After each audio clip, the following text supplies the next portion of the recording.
And welcome back to Celtic State of Mind. It's half-time. I'm Paul John Dykes. And tonight I'm joined by Lawrence Connolly in the studio. We're talking about Alloa Athletic 0, Celtic 2. Lawrence, sum up your thoughts on that first half performance. Happy with the 2 goals and the Joe Hart save. Outside of that, I'm not too sure there's too much to be happy about. A bit pedestrian.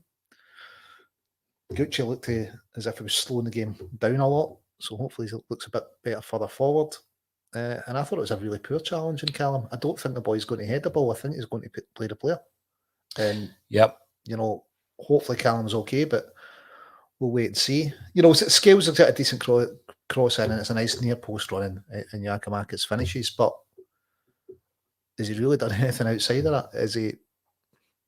I was saying to you during the game, I don't think he's shown any more than Joey Dawson has. I think with a game like this, you're looking at Giakoumakis, and we spoke about it before the game, Lawrence. Yeah, he needs a goal. It would be good for his confidence. You've basically got to get a goal. And, when you look at the level of opposition, he got the goal, and it was a cracking finish. I mean, when you look at Scales, we've seen Scales doing that against Ross County this season. This is a guy who, he comes in as a defensive player, but he's mentioned the fact he can play left wing back. So when he finds himself in positions like that, he's not uncomfortable, Lawrence. And I think you saw that tonight. It was a great best ball of the game. He shouts for it, but the ball's going back in the midfield, and Scales is already shouting before the midfielder's received it, takes it, just foot on it, moves it to position. Great cross in. Good run with Giakoumakis and a tidy finish. But you'd expect him to get on target, wouldn't you, with a cross of that quality? Well, in actual fact, there is a comment coming through here. Raymond Dog, Scales is too negative, needs to do more of these crosses. Well, I'll tell you what, I wish he would, because he's obviously good at them. I mean, the Ross County one was... it was interesting because I had gone on about him potentially playing left wing back, then eventually he has done. But when he finds himself in a position like that, that was the most difficult cross he could possibly put in terms of being defended by Alloa. And Giakoumakis finished well. You're kind of hoping at that stage, Lawrence, right, he's going to kick on. And I'm going to really pull up as many comments as I possibly can, Sam. So I'm going to come to you first, Sam Malcolmson, because Sam's brother Lewis is always upset that I never answer his questions. Well, Lewis, throw them in and I'll look for them. But I've got to say, a lot of comments come through, and I try and get as much as possible on the live stream. But there has been occasions where over 1,000 comments has come in on one live stream. So I'm digging through them. I promise. And if I see you popping up, Lewis, I will see if we can discuss your point. Leanne Campbell isn't thinking much about Giakoumakis' first half performance. I said to you after the goal, you really want him to go on and get another, at least work on his confidence. I mean, he's had a chance, Lawrence, a really good chance. I mean, he created it himself, to be fair. He had the attention of 2 defenders. One of them just fell. The other one put him under a bit of pressure. He tried to dink it over the goalie. Probably should have knocked it on for Maeda to stick it into an empty net. Well, you've either got to score or give it to Maeda. What you can do is put it wide. No. Look, listen, there's one that Roger got a shot off. If he left it, Giakoumakis had made a decent one to run about the penalty spot and had lost his man. But I don't think he's given us enough so far. But Alloa are packing their box, so I know there's not a lot of room for it to operate in. When we go to the left, no one has really seemed to want to go down the line there, have they? Whether it's Scales or Maeda, whoever's been out there doesn't really want to kind of go to the touchline and get it across. We've seen Scales, Maeda and Abada down that left-hand side. There's a bit of switching going on up top. And I think that another point I would make is during the first half of the season, I was more impressed on the right-hand side with the delivery of Ralston than I was with Abada. And that's not me just using that as an opportunity to have a dig at Abada. But I've not been that impressed with Ralston in that first half. I think that this shows what happens when a player's getting a lot of game time, Lawrence, and then he's taking out the teammate. He looks a bit rusty in that first half, and quite a few passes were going astray. Not just Ralston, there's a few. Yep. It looked as if we got to one and then we get really pedestrian and lax. Mm-hmm. I thought, as a team, not just Tony. Maeda's touches look good. He's rapid. His closing down's good. There's one he's shooting from a narrow angle. Should really been a cutback, shouldn't it? It was maybe a wonder goal if he scores for air. We were only 1-0 at the time. I think I just cut that back and the boys tapping it in. But yeah, Tony's had a few passes go out of place. He's not really giving you anything, or as much as you'd expect in an attacking sense. No, and we're used to him giving us that. That's the thing, hitting that byline and getting the ball whipped over. So hopefully, if he stays on in the second half, we'll see a lot more of that from him. I mean, when we're talking about Liel Abada, there's a lot of good comments coming in about that finish. It was a cracking finish. I'll tell you what, just leading up to it though, Lawrence, I says to you, when Joe Hart makes that save, and we'll talk about that as well, when Hart makes that save so often this season, Hart makes a save and Celtic score within 5 minutes. And I said that to you, it does tend to happen. But I also felt that we needed another goal before half-time. Alloa would have been happy at 1-0, wouldn't they? Yeah, they would have. Still well in the game.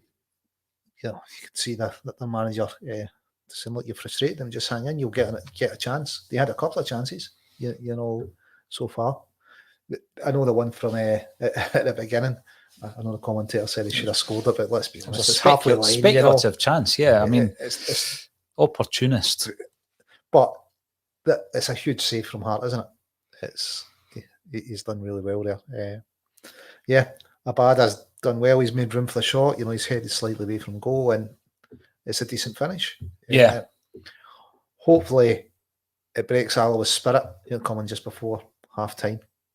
Because if you go in at half time with the one goal down and a cracking goal it was as well, then there's this confidence that another chance like the one they've just missed, where Hearts saved it, will come up, and their confidence grows and Celtic's frustration perhaps grows, Lawrence. But getting that goal at that time was so important.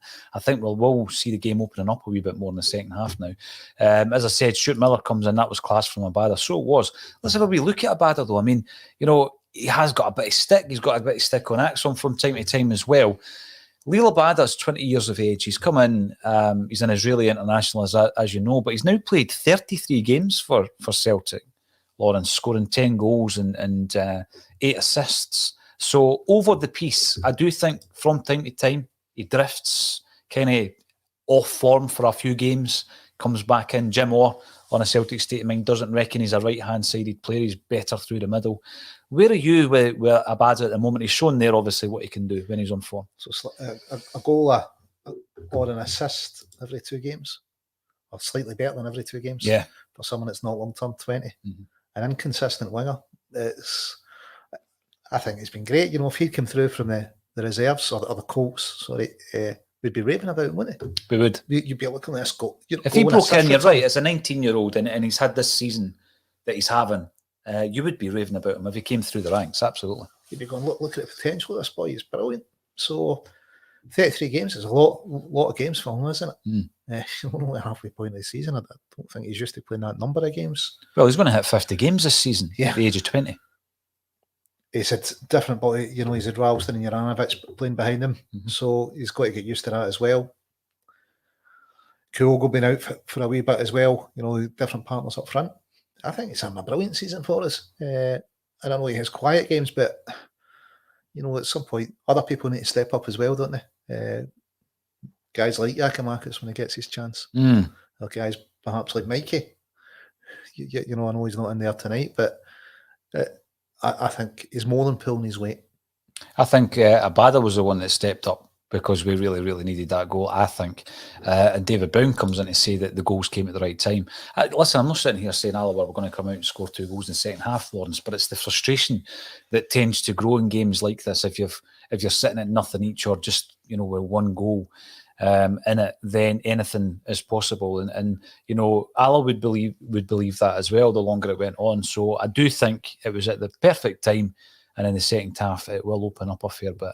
The challenges might have got a wee bit more meaty. Yes. Alloa, 1-0 in the second half. If the longer they can keep it for that, they might grow in belief and overstep the mark a bit. Yeah, definitely. Honestly, that challenge McGregor, I thought the boy was jumping into the player rather than jumping to head the ball. Well, let's bring that up then, because I was going to bring up a point from Sean F, and I'll come back to you, Sean. But Bruce FM says McGregor didn't look promising. Hope he's all right. Was he vomiting on the park? I don't know if it was just he was given liquids. We could do without having to do without him. Absolutely.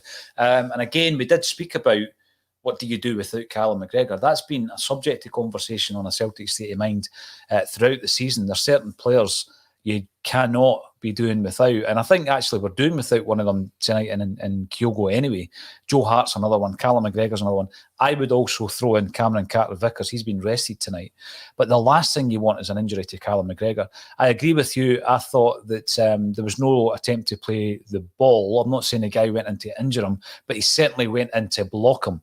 He's gone in to block his movement. He's not going to win the ball on. So it's, it looks as though it's his left cheekbone. If that's some kind of fracture, you would probably be missing McGregor midweek against Hearts. Either that, you need to get one of those Edgar Davids Remember face that? masks. Yes. I think. Yeah, he gets straight on the phone to him. But yeah, we can't afford to miss Callum. He's the best player at the club. It's that simple. You can't afford to lose your best player. No, definitely not. And I mean, the inspiration you get from, he's obviously given the captain's armband to Joe Hart, which is the correct move. But hopefully it's not that bad. I also remember the face mask being worn by Paul Gascoigne when he was at Lazio. It was like a Phantom of the Opera kind of style look that Gaza was sporting at that point. And let's look also at the central defensive partnership. We spoke before the game. Before I do that, let's not forget about Sean. I'll go back to you, Sean. There we are. Like the look of Gucci. Looks very comfortable on the ball. Now, Lawrence might disagree with that. You weren't that impressed in the first half, were you? He was taking a lot of touches before moving the ball on. He was slowing the game down. So, yeah, he was taking 2 or 3 touches, then moving it on, which wasn't helping us. It was just letting Alloa get more guys behind the ball. So, let's see what it gives us slightly further forward. Listen, I know he's not had a lot of minutes as well. And so, yeah, I'm saying I've not been overly impressed with anyone. I think there might be a reluctance to take him off simply because of what's just happened to McGregor. You've got a player in there that, albeit he's adapting to the style, he's adapting to the pace of the game on the plastic pitch and everything like that. He's maybe not having the best game, but I don't think there's going to be another quick change in the midfield simply because McGregor's just been hooked off. You want to give him the 90 minutes, wouldn't you? Just in the country, as you said, and get some minutes split in the team. McCarthy's an able deputy at number 6. Just get some minutes into Gucci and get him to know his new teammates. Chilpil reckons that it could be a jaw injury rather than the cheekbone. Either or, it might rule him out of the game, and a lot of people might be glad to see that my camera's dropped out. I'll fix that if you want me to, that is. But we will still continue to chat away because the mic should still be okay. Let's talk about the central defensive partnership then. I said at the beginning of the game, it was one of these ones whereby you've got Welsh and Starfelt. Starfelt as a first pick, Welsh not so much.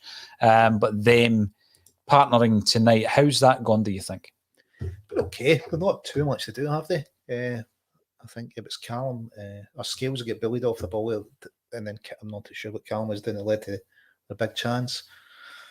Welsh, a wee bit lax a couple of times, but boy made up a couple of metres on him. But Welsh still got the ball back to Hart. I don't think Starfelt's done to put a foot wrong, but they were never going to be too busy, were they, in this game? And it's maybe about just how quickly they can move the ball forward. Sometimes maybe try missing out the midfield and getting it forward a wee bit quicker. Yeah, I think that's what you were mentioning in the first half. It was the speed at which he was actually releasing the ball. But I mean, Joe Porter comes in, don't worry, be Hatate. Yeah, absolutely. We do have Rio Hatate sitting there ready to come in. But the players are back on the park, and without their captain Callum McGregor, we're 2-0 up. I have said prior to coming on, I expect the game to open up. I think Celtic will get another couple of goals at least in the second half, but we'll rejoin the action. Thanks everybody for getting involved. If you're watching on YouTube, then remember to subscribe, and every day we'll put out new content. Tonight after the game, there's a live acoustic session, so get involved there. Mark McLean, good guy from Greenock, plays us a few tunes and talks music. So we'll go to the second half action. All that's left for me to say is Lawrence Conley, thanks for joining me on A Celtic State of Mind.